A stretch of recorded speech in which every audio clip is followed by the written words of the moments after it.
Alors, chers amis Boker Tov, écoutez, là on est tous contents en Israël parce qu'on a vraiment l'impression qu'une ère nouvelle au Moyen-Orient est née. Alors Trump dit ce qu'il va faire et on dirait qu'il fait ce qu'il a dit.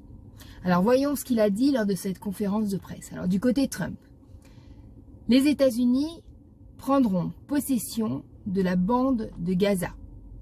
Il n'a pas exclu d'envoyer des soldats américains. Il l'a dit, we will do it. On fera ce qu'il faut. Donc on a 1,8 million de Gazaouis qui doivent partir.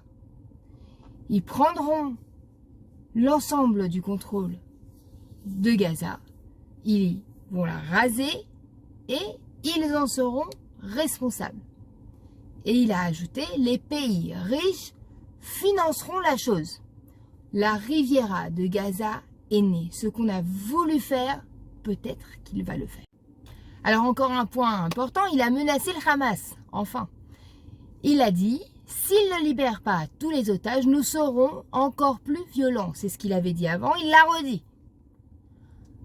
Un autre honneur pour nous Israéliens, il a reçu notre Premier ministre avec tous les honneurs et avec des paroles très très amicales. Il lui a même avancé la chaise pour ceux qui ont suivi. Encore un autre point important, la bande de Gaza est une source de mal pour de nombreuses personnes. Donc pour les Israéliens évidemment, mais pour les Gazaouis aussi. Beaucoup de méthodes ont été essayées sans succès. Il l'a répété, nous on le fera et nous on réussira.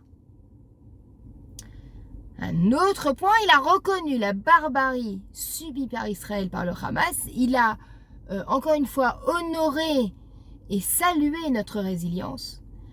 Et il l'a dit, Israël est un pays fort, c'est un tout petit pays, on va s'occuper de ça aussi. Il a ajouté que l'alliance Israël-États-Unis était plus forte que jamais et qu'elle allait encore une fois la resserrer. Il a parlé de la Judée-Samarie et de Gaza. Il a dit Gaza, on l'a fait.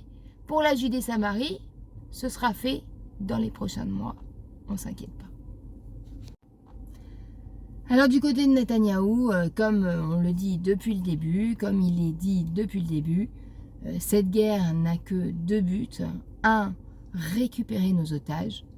Et de détruire le Hamas, le mal sur terre. Alors, grâce à Trump, la livraison des armes a repris, donc on n'a plus de soucis à se faire de ce côté-là. On pourra s'occuper de tous les fronts d'Israël. Et en plus, évidemment, la tête de ce serpent, de cet axe du mal, on pourra s'occuper de l'Iran sans peur et sans reproche.